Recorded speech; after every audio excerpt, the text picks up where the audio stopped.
My girlfriend cheated on me, and I still don't let her forget about it. Good stories about us together always give me a nice, warm feeling inside. I think this is due to the fact that many years ago, while studying at university, I took revenge on a cheater, and it felt damn good. I know I shouldn't have enjoyed it, but I can't deny how cool it was. Perhaps one of the best feelings of my entire life, although I'm ashamed to admit it. I rarely tell this story, but I decided to write it here. It's too long and frankly doesn't show me in the best light. I will try not to sugarcoat the situation so that my ex looks as bad as possible and I look as innocent as possible. I want to present everything as honestly as possible, even if it doesn't show me at my best. A little context and background. At that time, I was playing basketball in the first division of the NCAA, the National Collegiate Athletic Association. So every week I went to games in different cities and states, and my whole life revolved around it. At the time of the events of this story, I was just beginning to slide into serious problems with alcohol and substances. In my story, I try to explain how, due to everything that happened, I developed a serious addiction that ultimately led me down a very dark path. However, I don't want this story to look like a complaint about my fate. One last thing. I've always been a good guy, never got into trouble. Although I had a difficult childhood, I remained kind to people and almost always did the right thing, choosing the noble path. As for relationships, I knew that people cheat, but at that time, I thought that it would never affect me. I believed that since I was the perfect guy and only chose the best girls, cheating would never be a part of my life. I was naive, and maybe I thought too highly of myself. Moreover, he had that same youthful self-confidence that all guys in their 20s have. Now to the beginning. I was in my third year at university, and a year ago I broke up with my girlfriend, whom I had been dating for 3 years since school. I wrote off that experience as a lesson for the future, and now I knew what to look for in a new girl. I thought that the next girl I would be in a serious relationship with would be my wife and the mother of my children. Yes, I was young and stupid. I thought I knew everything. I have my eye on a girl at the university. Let's call her Ashley. I often saw her in the sports complex where the gym and locker rooms of our university team were located. Ashley was an athlete, and a damn good one at that. Athletes from different teams often hung out together, and I knew that at the first opportunity I would approach her, introduce myself, and try to strike up a conversation. And so at one of these parties I met Ashley. We passed each other on the stairs, our eyes crossed, and she smiled at me. I started a conversation, and after a few remarks we exchanged numbers. Typical flirting began, when you constantly throw hints but don't say anything openly. For a week we corresponded, flirted, hinting at sympathy, but at the same time kept our faces, not letting each other know that we were already head over heels in love. At that time she was on a break from her boyfriend, who was a star on the football team. She ended up completely breaking up with him and started dating me. This should have been a red flag for me even then. But as I said, I had an inflated ego then. If she left him for me, she certainly wouldn't leave for someone else. Yeah, of course, I was a complete idiot. I can't even put into words how much I was in love with Ashley. She attracted me to the point of obsession, and I had that stupid feeling. I can't believe that the girl I like so much is in love with me too. I was so blinded and consumed by this crush that I simply didn't notice the obvious red flags. Our relationship developed too quickly. I didn't even have time to figure out why I liked her so much. About 8 months later, we officially started dating. Ashley had a separate room in the dorm for athletes. I was a couple of years older than her, working full-time all summer, and part-time during the school year. I rented an apartment near campus, and Ashley practically lived with me. She even stayed with me when I went to away games, which was 3 or 4 days a week since we were in season and the team was flying all over the country. But despite this, Ashley and I were truly in love. I planned 2 big parties in a row at the end of the season. One was on Friday, in honor of my roommate's birthday, and the second was on Saturday for my own birthday.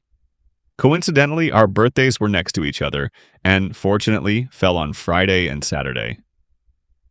On Friday, Ashley and I got drunk and had unprotected sex. Ashley kept a menstrual cycle calendar on an app on her phone. When she fell asleep, I, being drunk, remembered that she always marked on the calendar when we had unprotected sex. so that I could understand whether it was worth worrying about if there was a delay. She simply often had delays due to intense training. My drunken brain decided that she should put this on the calendar right now, because we would definitely forget about it in the morning. I woke her up and said, "Add it to your calendar that we had unprotected sex." It was already about 5 in the morning, and we were in that very stage of a drunken stupor when you were almost falling asleep. She unlocked the phone, opened the application, but before she could do anything, she immediately disconnected again. Then I picked up the phone and tried to figure out how to make an entry. Clarification. During our relationship, Ashley was completely on my computer and phone. She was very insecure and always suspected me of something. I didn't care. She didn't find anything because I never did anything dirty. Looking back now, this was a huge red flag that I missed. But then I was sure that she would never cheat on me. So this wasn't a case of a guy suspecting a girl, checking her phone and coming across evidence. I just wanted to mark our sex on the calendar and didn't suspect anything at all. When I opened her app, I saw a lot of marks in different colors. Curious, I clicked on one to see what they meant. The color red, as I suspected, meant menstruation. But there were also black marks that showed when she had unprotected sex. And here, everything went cold inside me. This whole fucking calendar was covered in black marks. It looked like a chessboard with only a few red squares left, and everything else was black. There were black marks on dates when I was in another city for games. I began to open each black mark. Throughout our relationship, Ashley and I didn't have unprotected sex that often. Maybe once or twice a month. The notes on these notes included the names of guys she slept with without protection. In total, there were 4 guys she regularly cheated on me with throughout our entire relationship. In some months, there were almost a dozen such marks, and sometimes even 2 in one day. Now I think, how many other guys were not recorded there? After all, she only included in the calendar those with whom she had unprotected sex. Usually people find out about cheating through correspondence, messages from friends, or a sudden return home at an inopportune moment. And I came across a fucking accounting record of her infidelities, where almost day by day it was written down when and with whom she fucked without protection. Among these guys was her ex from whom she left for me. It was with him that she cheated on me regularly. And there was another stranger with whom she clearly had an ongoing affair. The other 2 guys, based on their marks, were one-offs. But again, these were only cases when she didn't use protection. Who knows how many there actually were? I sobered up instantly. I started looking through Ashley's messages and calls, but found nothing. However, at that time, Android had a folder with deleted messages, where you could see the numbers but not the text itself.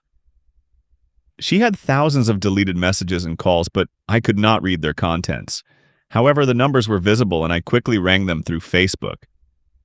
One of them turned out to be the number of her ex, and 6 more were just some left-wing guys. The worst thing is, I found 2 numbers of your teammates, and I was really close with one of them. I just put the phone down. There was too much evidence. The longer I looked, the more everything sank inside. I felt destroyed. It's a feeling that can't be put into words, but anyone who's caught their partner cheating on you will know exactly what I mean. I felt like a complete idiot for trusting her and not suspecting anything. I couldn't stop thinking about how much I wished I had never cheated myself, even though I had the opportunity. I felt like a fool for staying true to Ashley when I could have done otherwise. It seemed to me that my loyalty was simply in vain. I know it sounds stupid, and it doesn't change the fact that she was incorrect. But I'm stuck on it because if I cheat, it wouldn't hurt me so much. At that moment, all I could think about was my pain.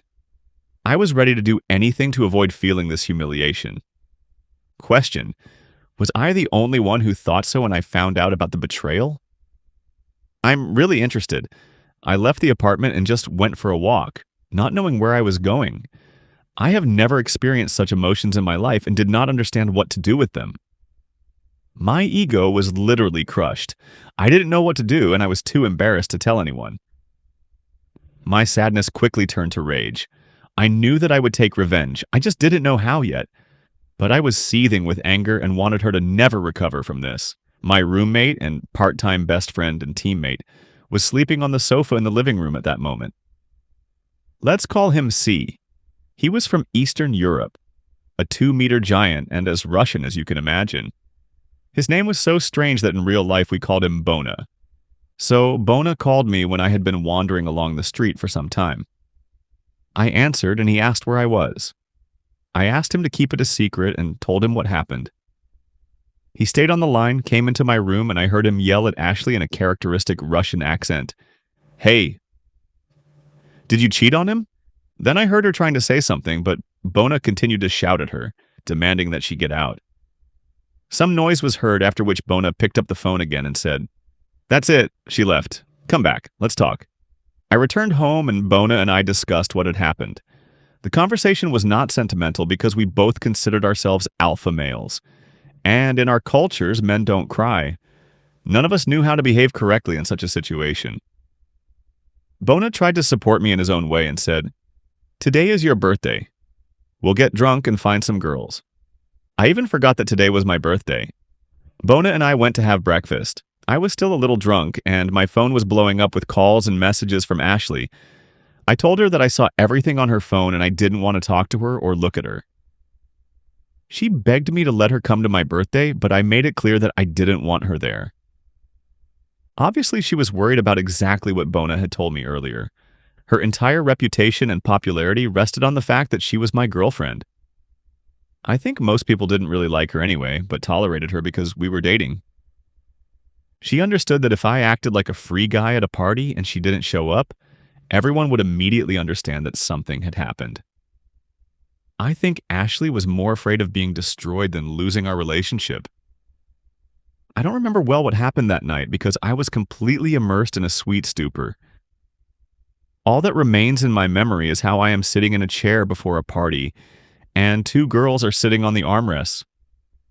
I still have a photo of that moment, and I remember it very well. We were about to go out. I had several reservations at one of the popular nightclubs in the city center. Alcohol and substances were the only thing that made me feel normal. I was wearing dark glasses, and this smile of a drunken, overloaded person was frozen on my face. If you look at that photo for a long time, you will notice that behind this smile there is a huge amount of pain. Sitting in this chair, I began to feel how this whole cocktail was working. This was the first time that the substances were not for fun, but to simply feel better. Feel normal. I remember thinking, I want to feel like this for the rest of my life. I will never allow myself to suffer again. I have control with substances and no one can hurt me anymore. How ironic this sounds years later. I told my friends and teammates that Ashley and I had broken up. When they asked me why she wasn't at the party, I didn't tell the truth, but I didn't show that it bothered me in any way. He just played the role of a tough guy and turned everyone's attention to the party itself. This is one of those revenge stories where everything was half planned. I knew I wanted to get back at Ashley for hurting me so much, but mostly I just improvised at the right moments.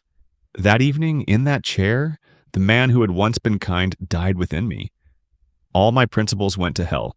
I had never cheated in a relationship, so I naively believed that I would never be cheated on either. Now I understand how stupid it was. But then I really thought so. I didn't care at all about all the possible consequences. The main thing is to cause Ashley as much pain as possible. So, continuing to live with this new selfish mindset, a week later I was sitting at the computer scrolling through Facebook and came across the profile of one of her teammates on the track team. It was then that the first idea of revenge came to me. I decided to try to get her friends into bed. I had no evidence that Ashley slept with my teammates, but she was clearly trying to hide her communications with them. So I decided to see how many girls close to her I could fuck. Luckily, I had more options than she did. The women's track team has many more members than the men's basketball team. And to be honest, they looked much better. The first girl I came across on Facebook had a boyfriend, but I thought, obviously everything changes. Let's check if this is true. I started this standard flirting through social networks. I liked a couple of her photos and she liked them back. Then I wrote to her in a personal message, and boom! Within a couple of days, she was already in my bed. About a week later, I did the same thing with Ashley's other friends. everyone who was on her 4x4 relay team. Ironically, 2 of the 3 girls I slept with were also in relationships and cheated on their boyfriends with me. This gave me conflicting feelings. On the one hand, this caressed my wounded ego, but on the other, it made me even more embittered and disappointed. I started thinking, women are crap. None of them are true. This is the most common story from the category, by fighting evil, I myself became evil. This actually became my strategy. Because in my upside-down mind, this gave 2 results. Firstly, I exposed the cheaters, and secondly, if they were ready to cheat on their boyfriends, then they would behave quietly so that no one would find out. This means that when the truth comes out, the drama will be even more epic. And most importantly, it made me feel better about Ashley's betrayal because it proved that it wasn't about me, it was about women in general. I know this is complete nonsense, but at the time I really thought so. I started collecting something from every girl I slept with. Bra, panties, jewelry, etc. Not for any creepy reason, but because it was part of my plan. Sometimes I didn't even have to try. One girl left me with a pair of very recognizable shoes. I knew that Ashley would immediately understand who they were. They belonged to the same girl with whom her ex was hooking up after their breakup. Then this really pissed Ashley off because it was her friend. And now Ashley will be even more furious. After all, the same girl slept with both of her exes. I collected things Ashley might recognize, like a team sweatshirt with her track team friend's name on it. After some time, I accumulated a whole collection.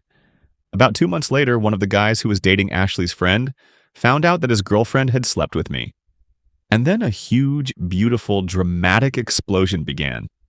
Everything was revealed, and the girls from Ashley's team found out about each other. It was all a hell of a mess. It got to the point where even their coaches were forced to intervene. Everything became so violent that I felt like a god of destruction. I even began to become intoxicated by the realization of the chaos I had created. But the biggest thing in all of this was that same week, the varsity basketball press office put up huge posters of my face all over campus promoting the next game. They were everywhere, and some even occupied entire walls of buildings. Ashley and her friends had to see my face every day while this epic drama raged around them. I felt like a triumphant dictator. It was both pathetic and wonderful. Ashley's track coach was so mad that he called a formal meeting with the management and my coaches. My coaches just laughed at it. They responded, "Well, it appears to be an internal conflict within your team. Our player didn't do anything illegal and didn't break any university rules, so we're powerless here." This made the girls' coach completely explode. Ashley's team began to fall apart. Their national ratings collapsed. Then the same coach was seen tearing down posters with my face on campus, throwing a real tantrum. And I enjoyed every moment. I continued to add fuel to the fire. I posted pictures on Facebook and Instagram with girls where I was smiling and looking happy. I used every opportunity. But inside I was rotten. I got so deep into my new thinking that I completely forgot what a kind and naive guy I used to be. I hated my old self for allowing some woman to castrate my self-esteem. I drowned in self-pity. Now looking back, I feel sad. But no one noticed at the time because I was wearing a tough guy mask. There was even one girl from the sports team who later announced that she was pregnant with my child. I pretended to have a crush on her, just like I did with Ashley's other friends. But as soon as we slept, I immediately left.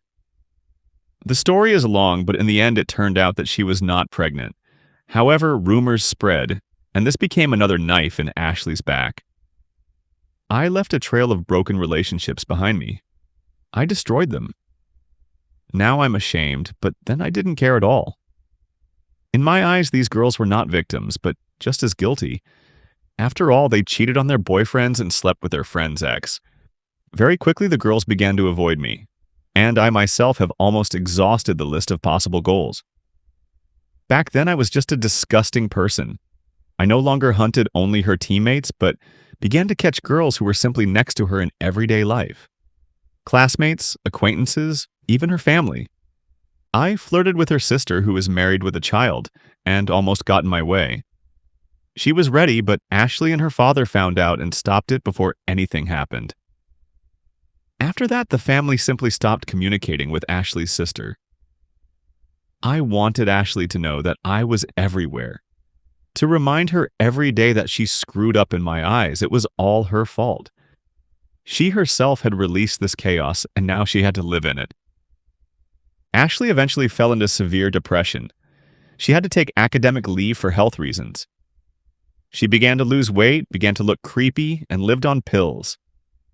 She slid to the very bottom, and the worse she got, the better I felt. At this point, I've already done more damage to her than she has done to me.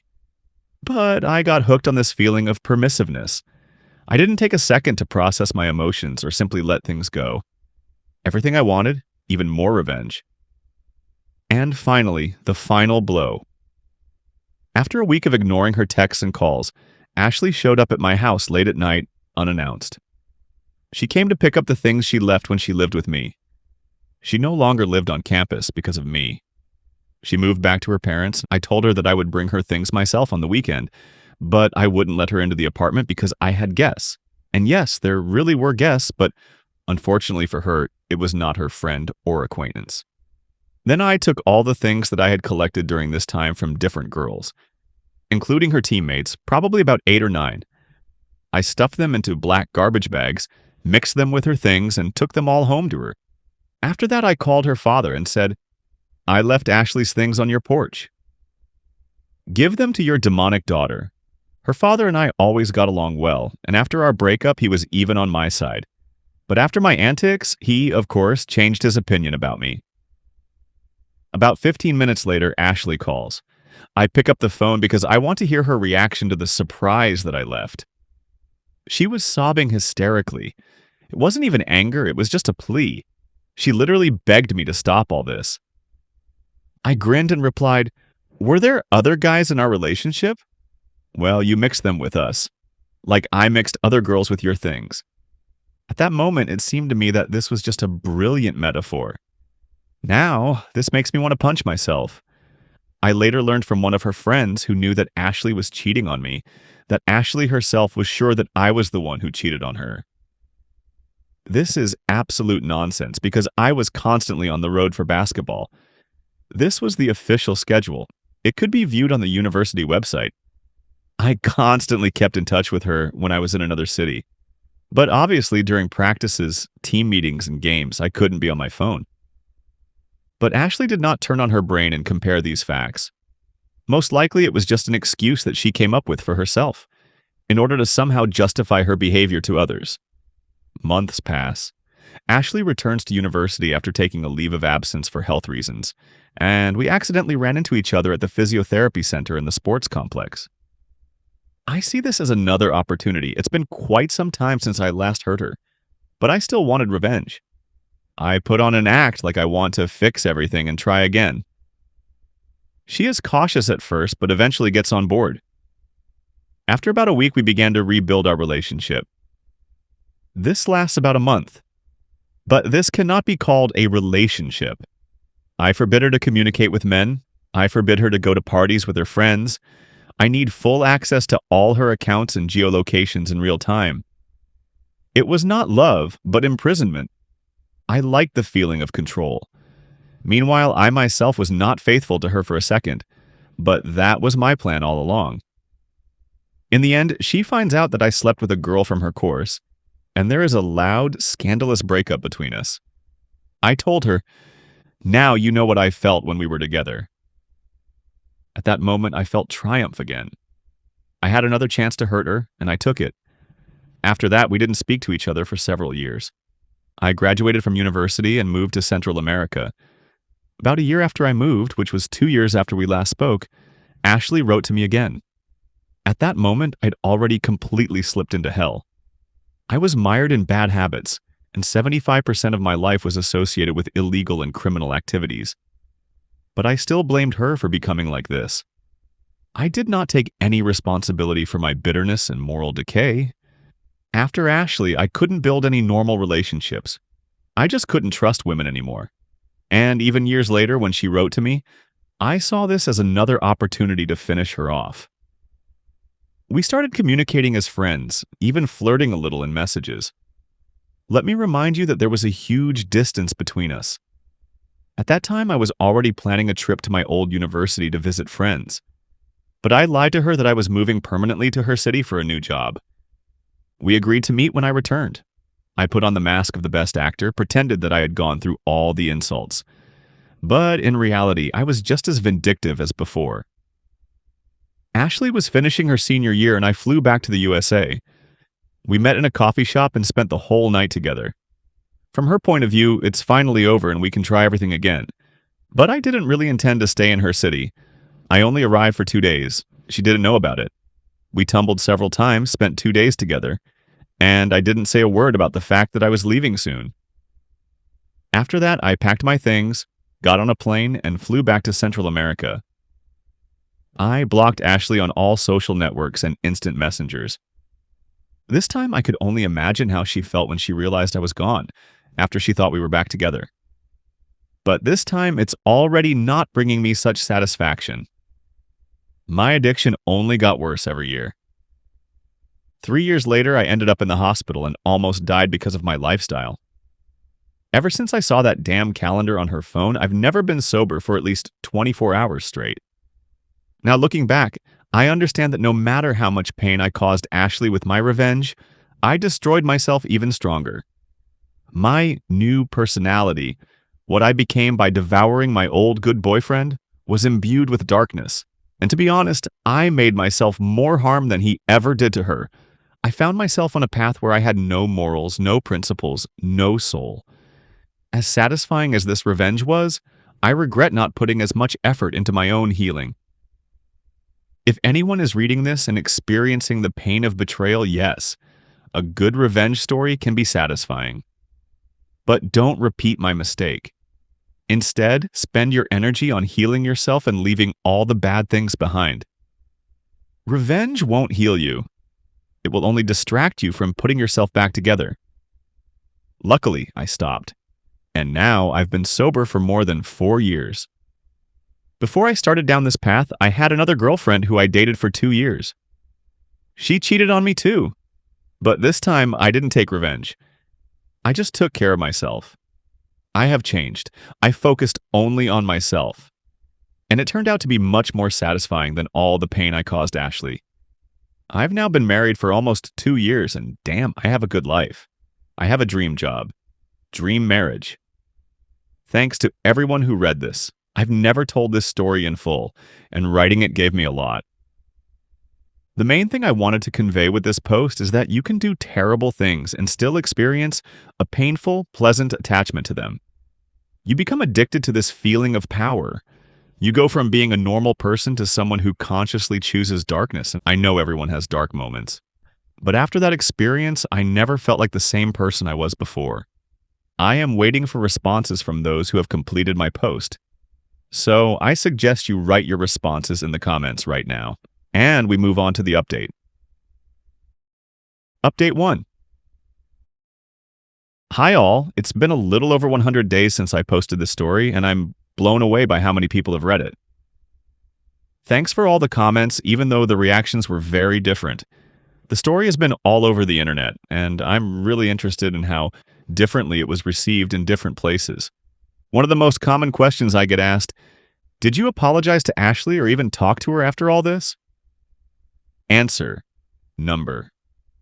Not yet, but I'm going to. She's on a long list of people I need to make amends with. It looks like I'll be in her city again next year, and then I'll contact her. I know that many of you are telling me not to do this, but I discussed this issue with my psychologist and other people who helped me walk, and we came to the conclusion, I have to apologize. I agree with this.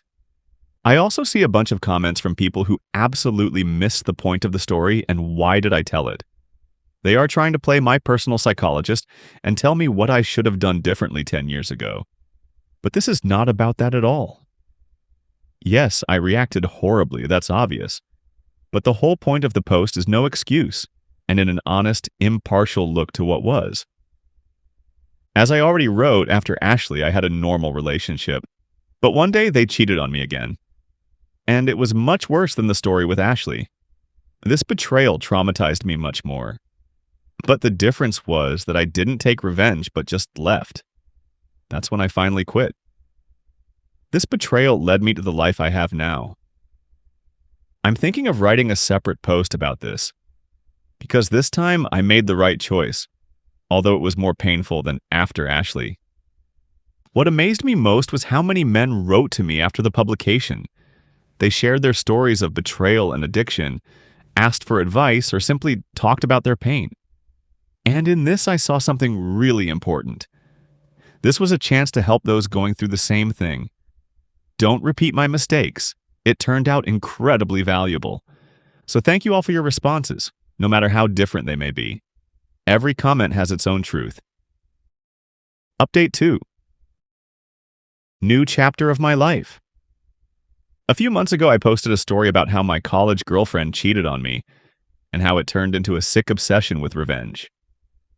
This is important because this story is its continuation. But now, let's talk about what happened years after Ashley, my college ex. I was in a relationship and got cheated on again. But this time, I didn't take revenge, but just left. My story with Ashley is the story of what not to do after cheating. And this is the story of how I tried to do the right thing. Although it turned out incredibly hard, how it all started. After Ashley cheated on me, I devoted years of dull, exhausting revenge. This developed into a deep hatred and mistrust of women. After college, I went to Central America and fucked around there for several years doing nothing but selling substances. I didn't even consider the possibility of a relationship. I just didn't want to be vulnerable again. I realized that back then I was a complete degenerate. But over time, even this stopped working. I was not happy with either substances or one-time relationships. I realized that I am tired of superficial relationships. Nothing is helping me and I feel worse than ever. At some point, I just threw everything to hell and returned to the USA. I called an old friend and agreed to stay with him until I got back on my feet. I decided to quit bad habits and start my life again. Stop allowing one betrayal from the past to destroy me. It was difficult, but I was ready to at least try. After a couple of months, when I had already gone on a few normal dates, I slowly began to open up. I felt ready to let a woman approach me again. Meeting with Kate. I met a girl on a dating site. Let's call her Kate. She was 25, I was 23. I fell in love almost immediately. She was red, but not the usual shade, but dark burgundy. She had a 3-year-old son who, to be honest, even somewhat resembled me. Kate had just left a terrible, abusive marriage. She had almost the same story as me. She experienced grief, struggled with addiction, barely got out of the bottom, and now she was also ready to give life another chance. We had an easy time together. We understood each other without words. We were both broken people. Both were afraid to trust but gave each other space. We didn't expect too much from each other and could be completely honest. Kate even once told me, "I sometimes feel like I'm dating a male version of myself." And she liked this feeling. We were getting closer. We also found a common language with her son. He started calling me Dad. He did not remember his biological father, and for him, I became the only male figure in life. The day I taught him to write his name on a tree, I realized, my son, period. I got a job at a financial firm. Kate worked in a nightclub. Everything was going well. We moved in together, bought a car, and planned to buy a house. The wedding was just around the corner, and we wanted a child together. We came out of the darkness, finally found peace and happiness. Or at least I thought so. Crack. Kate and I have never been jealous of each other. They never checked their phones. They knew each other's passwords. We had no secrets. Until this happened. I usually got up early in the morning before work to meet Kate at the car and walk her to her apartment. She returned after 3 o'clock in the morning. To be honest, the path from the parking lot to the house was not the safest. The club she worked at usually closed at 2 a.m., but recently she said she started working until 4 a.m. almost every day. One morning, Kate wrote that she would be late because she was giving a ride to a friend. She told me this literally 5 minutes before she was supposed to arrive home. Usually the journey took 35 minutes, and a friend lived along the way, a maximum of another 5 minutes. But in the end, she came an hour later than usual. Something was wrong. She looked stubborn. I asked directly what she was taking, but she immediately brushed it off, saying that her friend's car had broken down. They tried to start it, but couldn't. So she was delayed. For almost a year of our relationship, there was nothing like it. So I decided don't beat yourself up and said to himself, "You're just being paranoid. Kate wouldn't do that. She went through the same shit as you. She knows how much it hurts. She couldn't do that to you." But really, I just didn't want to see the truth. Gradually, this began to repeat itself. At first, once a month, then once every 2 weeks, and then almost every week. I started to notice that some nights she was definitely on something. We fought over this. Finally, one day, when I caught Kate in this state again, she admitted that she was taking substances just to cheer herself up during her shift. According to her, this only happened a couple of times, but she began to return home later and later, sometimes at 5, 6, even 7 in the morning. The club closed at 2 or 4, but she always had a reason to stay. The car broke down, stayed to chat with friends, and dropped into a diner with colleagues. I wanted to believe it was true, but one day her messages started to look really suspicious. That morning, everything went according to a familiar scenario. She wrote that she would be a little late, but it took a long time. The club closed at 4 o'clock.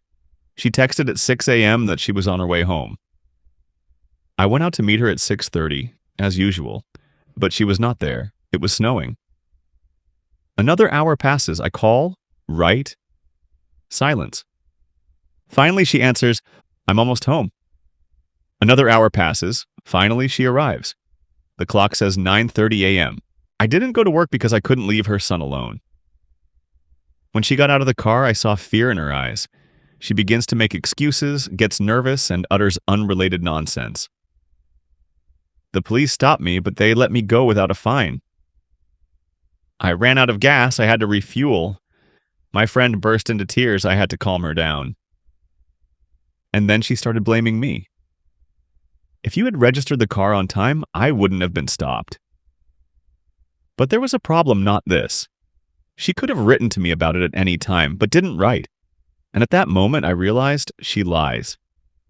She didn't shut up the entire way to the apartment, making unrelated, contradictory excuses. I noticed her dilated pupils and how she rubbed her teeth. It's obvious. She's high. I was furious. But more than that, I was simply exhausted. I stood for God knows how many hours in the cold, worrying about her. I decided to temporarily close my eyes to this, switch and play video games. Just not to think about it. But the same questions were spinning in my head. She accepts at work or after work? With whom? Only with colleagues or with someone else? Maybe she cheated on me? I wasn't that worried about cheating. Most of all, I was afraid that she would again become addicted to heavy substances. We've both been through this shit. We kept ourselves in control and limited ourselves only to alcohol. But that she was lying worried me much more than the fact of use itself. It touched on my old wounds. I remembered Ashley, her lies and betrayals, and I just needed the truth. I couldn't stand another relationship where I was lied to.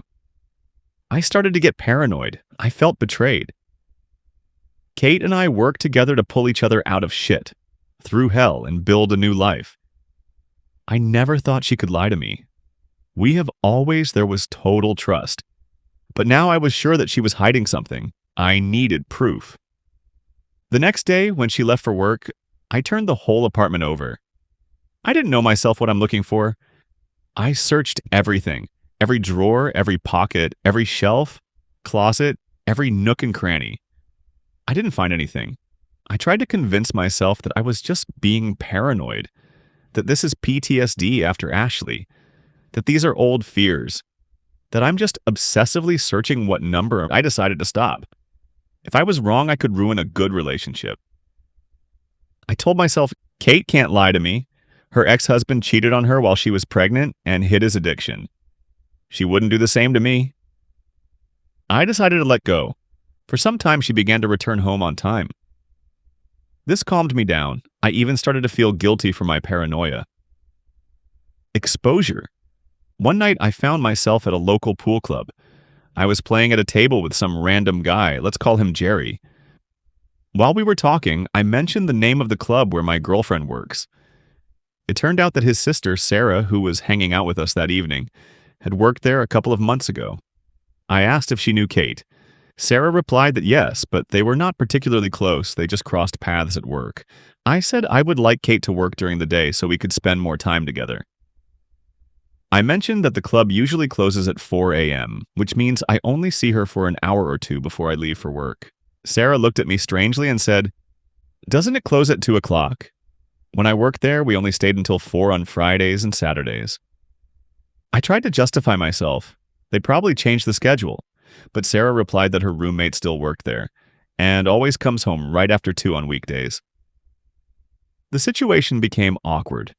I pretended not to attach any importance to it, finished the game, and went home. But Sarah's words didn't get out of my head. At home, I went to the website of the club where Kate worked. Of course, it was stated there. To 4 a.m., they are only open on Friday and Saturday. On all other days, until 2 a.m., I again tried to convince myself that maybe the site hadn't been updated. Or maybe I misunderstood something. But somewhere deep inside I knew Kate is lying. I just didn't want to be confronted again with the lies that had caused me to avoid relationships for so many years. I lived in complete denial. Collapse. Sunday has arrived. I texted Kate and asked what time she would be home. She replied, "At 4:30, I'll write when I go." At 2:30 a.m., I called the club and asked to see Kate, saying it was about her son. The manager replied, "The club closed at 2. Kate has already left." I almost threw up. I decided to show it to her, but I didn't know what time she would return. I got drunk and passed out. He never came out to meet her. When I woke up, she was already sleeping next to me, as if nothing happened. I got up, went into the living room, and saw her purse on the table. He started rummaging through it. At first, nothing. But then in one of the small pockets, I found an empty Ziploc and rolled up dollar bill. This is what I've been looking for all this time. I just put everything back and left it on the table, hoping that she will see and will understand that I know everything. When I returned home in the evening, she was getting ready for work. She stood in front of the mirror, applying eyeliner to her eyes. I stood in the doorway and looked at her through the mirror. She looked up, smiled, and said, "Hey, love, how's work?" So she didn't even notice that I found a bill. I replied, "We need to talk." I said that I called the club, and they said that it closed at 2 in the morning on Sunday. Instead of answering, she instantly went on the attack. She started yelling, accusing me of control, paranoia, and mistrust. Screamed that I didn't have the right to call the club and check it. But now I was spit on by her hysterics. I knew for sure this was not paranoia. She manipulated me, and all this reminds me so much of Ashley. The quarrel flared up even more. I accused her of lying about her addiction. In rage, I call her a dependent whore. And at that moment, she turns sharply and swings at me with all her might. Eyeliner. I have time to react and turn away, but she sticks this damn pencil and hits my shoulder a couple of centimeters. After that, she started to hit me in the face. Minimum 6 strikes. I don't react. I don't answer. I'm just standing there in shock. When she stops, we just freeze looking at each other. I silently pull the pencil out of my shoulder and drop it on the floor. I leave the bathroom, go to the kitchen, find duct tape, and just seal the wound. I had a tattoo right on the spot. Now, scar. After that, I left the apartment and headed to the nearest liquor store. Kate was blowing up my phone. First she apologized, then she threw insults, then she apologized again, and so on in a circle. I bought a bottle of whiskey. I'm walking down the street. I drink. I'm coming. I drink. At some point, I switch off. I woke up to the fact that I was being lifted from the side of the road by Jerry, with whom I had recently played billiards, and some friend of his. They were driving to work, saw me just collapse in the snow, and stopped to check if I was alive. I still don't know where they were working because apparently they found me very early in the morning. At that time, I spent several hours in the snow. Perhaps he passed out long before he fell. The bottle was already empty. In the car, they asked what happened to me and why I was wandering around God knows where at night. I could barely speak. The lips seemed frozen. I could only give my address, and they took me home. When I walked in, Kate looked scared. She rushed to me, trying to warm me up and put me to sleep, but I passed out again. I woke up in my own vomit, lying in bed. I cleaned myself up and went to the shower. I went out into the living room. Kate was sitting on the sofa and crying. We started talking. She apologized for hitting me with eyeliner and admitted that she had started using it again. She went to her female colleague's department and did this before coming home. It all started with the fact that she wanted to stay on her feet during shifts, but then she got sucked into it. The conversation ended calmly. She promised that she would stop. What's more, I won't lie. That never again won't hide the truth from me. But now I already didn't believe her. Weeks passed and everything seemed to be normal again. The only strange thing is that Kate began to take more shifts. She used to work 4 days a week, now 6 or even 7. It didn't seem suspicious until one moment. If we argued and she had a shift, she immediately got ready, wrote to the manager that she would take a part-time job because she needed to leave home. We only had one car. Uber wasn't so widespread back then, so I couldn't go and check if she was really at work. One day a friend came over to see me while Kate was on shift. We were playing video games and suddenly decided to go to hell. I took my phone to look on Google Maps to see where the nearest restaurant was and came across a strange thing. Since Kate and I shared the same Google account on Android, we had general queries in search of maps. That day, I saw that when Kate left for work, someone entered the address in another area of the city. I began a new spiral of suspicion. I told my friend that I had changed my mind. I didn't want to go anywhere and went to bed. He left but looked puzzled. I checked again on my phone on the computer. All converged. I was not mistaken. When Kate returned, I asked her directly, "Were you really at work?" She straightaway took a defensive position. She started accusing me of being paranoid. Then I showed her Google Maps. Showed that someone was looking for this address from her account at the same time she left home. She looked me in the eyes and said, "I didn't go there or look for it. It was Google who made a mistake. It's just a glitch." Okay. Now I finally admitted to myself. I'm dating a liar again? I packed my things and moved into a motel in town. Spent several nights there arguing endlessly with Kate on the phone, crying in front of the poor cable TV. I was furious. Because for the second time in a row, my girlfriend turns out to be a lying scum. One of our fights goes so far that we stop communicating for 2 days. Let's not break up. I am just silent. Something inside me desperately hoped that she just went back to substances. A doesn't cheat on me. But suspicions gnawed at me from the inside. I couldn't let it go. After a couple of nights in a motel, I convinced myself, Kate is not cheating on me. She just got hooked on substances again, and I have to help her get out. I know what addiction does to people. I went through this myself. I decided to make peace with her. It was late at night. She was supposed to be home in a couple of hours. I wanted to meet her with flowers, try to fix everything. I took a friend's car, went to the store, bought a bouquet, and returned home. I sit in the parking lot and wait. At 2:45 a.m., I see how our car enters the parking lot. But while driving, not Kate. She is sitting in the passenger seat. Who is this dude? I just lay low and watch. The man turns off the engine. And then from the back seat, another guy comes out. What's happening? All three entered our apartment. I take out my phone and text Kate.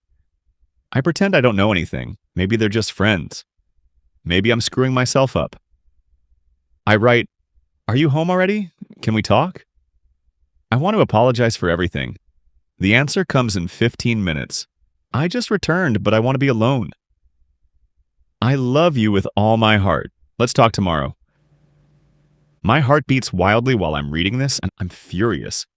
I hit my head on the steering wheel. Tears stream down my face. I get out of the car and go to the apartment. The door is locked. I forgot my keys. Loud music is blaring from inside. I'm knocking. Nobody opens. I walk around the house, look out the living room window. No one is there. I honestly hoped they were just hanging out. But if they are not in the living room, then where are they? I move on to the bedroom window. The blinds are closed, but if you come closer, you can look into the gap. I lean over and look inside, and at this moment, my world is falling apart. On our bed, my girlfriend, which I loved. Child's mother, whom I considered my son. Two guys having fun with her at the same time. I slowly slide down the wall and sit on the ground. I put my head in my hands. I hear muffled moans from the window above my head. For 5 minutes, I just sit and listen to my life being destroyed. There's only one thought in my head. Go in there and kill everyone. But I got up. I returned to the car. I started smoking a cigarette. One after another. Everything I knew was gone. Every memory of our relationship crumbles into dust. Everything was a lie. Kate, whom I loved, never existed. Many of you have already read my story about how Ashley cheated on me. Then my rage drove me to the point that I took her worst revenge. Broke it. Destroyed. Now, years later, I find myself in the same situation again. But now, everything was even worse. This time, I wasn't going to take revenge on Kate like I did Ashley. This time I decided to kill her. I start the car. I go to a gas station that sells hunting and fishing equipment around the clock. They don't have firearms. But I find hunting and carving knives. I take the biggest one. I return to the motel. I'm picking up the keys to the apartment. I'm heading home. Paint the bedroom walls with their blood. When I arrive, I slowly and quietly open the front door. I sneak down the hallway to the bedroom. There is a knife in his hand. I'm getting ready for one of those guys to come out to me. I go to the door. It's open. But the room is dark. Nothing is visible. Silence. Sweat runs down my face. I try to control my breathing and the trembling of my hands so that no one can hear me. I'm scared to see what I'll see. I reach out into the darkness and flip the switch. In front of me is Kate. One. Naked. I freeze. What was that? Hallucination? Or did they leave before I arrived? She doesn't wake up. I look around the room and see on the nightstand condom packaging. We never used rubber bands, so it was real. I take a step into the room, but suddenly I hear how, on the contrary, in the nursery, the door opens. I turn around sharply. I clutch the knife, getting ready to strike. But in front of me stands not one of those guys. This is her son. My son. First thought, what the fuck is he doing here? Why didn't Kate send him to his mother or to kindergarten before bringing two men home? Was he here when everything happened? What's wrong with her not so? He looks at me, smiling widely. Dad, you're back. He rushes towards me, hugs legs. I look at the knife in my hand, then I put it in my back pocket. I get down on my knee, put my hand on his head and say, I'm leaving for a while. Just wanted to say goodbye to you and Mom before I leave. He looks at me the most sad look that I've ever seen. I picked it up. I put him back to bed. I will cover it. I say, bye. I knew what it was last time when I saw him, but I didn't want him to know that he would never see me. Now I can't kill her. He cannot be left without his mother. He doesn't deserve this. Even if I think that she deserved it. I leave the apartment. I'm just walking down the street. I'm sobbing. I burn cigarette after cigarette. I sit down at the bus stop. I take out a knife. I'm ready to die. A police car pulls up. Two cops come out. One asks, Hey, what are you doing? He calls for reinforcements. Before I even realize it, everything around me is already 15 to 20 cops. They spend about 20 minutes trying to persuade me to drop the knife. I'm covered in blood. One of the officers comes closer and asks to hand him the knife. I look at him and understand. He can't persuade me. I knew that I would not get out of this situation without ending up in a mental hospital. I raise the knife above my head. I rushed at the officer, but I don't have time to take even 2 steps before I find myself on the ground, writhing from the blows of a stun gun. I'm being knocked down. They are handcuffed. I made one serious mistake. I thought that if I rushed at the policemen, they would shoot me. But I forgot that I'm white, so unfortunately I just immobilized. I woke up already in a police car. They took me to the hospital. There I was injected with strong sedatives. I passed out. When I came to my senses again, I found out that I was in a psychiatric hospital for criminally dangerous patients. It's like prison, only worse. You don't know what day it is, what time it is. There is no connection with the outside world. There's just nothing. I won't go into details. It was one of the most dark places that I've ever seen. I was there for about 6 weeks until the lawyer was able to get me out thanks to a legal loophole. When I was released, I took a taxi home. It was about 3 hours away. When I arrived, I asked the taxi driver to drop me off near McDonald's, not far from the apartment. I sat down and put my phone on charge. I didn't want to go back to that apartment, not after what I saw there. There are a lot of messages, calls, and voicemails on the phone from Kate and other people. Of course, I've already been fired from work. All my credit cards were zeros. Kate obviously used them. She had cards in all my accounts. I called Kate. She was absolutely delighted. She said that she was terribly worried and had no idea what happened to me. I said I would explain everything, but I wanted to meet at McDonald's. Without a child. She was a little embarrassed, but agreed after she took her son to kindergarten. Later, Kate comes in. He rushes towards me, tries to hug and kiss me. I pull away. I tell her to sit down. She looks confused, but sits down. I tell her everything I saw, everything that happened before I was thrown into a mental hospital. Her answer stuns me. She has the audacity to deny everything. Says I must have peeked to the wrong apartment. Saw the wrong people. I shook my head and interrupted her. You either tell me the truth right now, or I'm leaving and you're no longer. Never you won't see me and my son. She understands that I'm not kidding. I ask again. Did you cheat on me? She looks down, tears well up, whispers quietly, Yes, I cheated.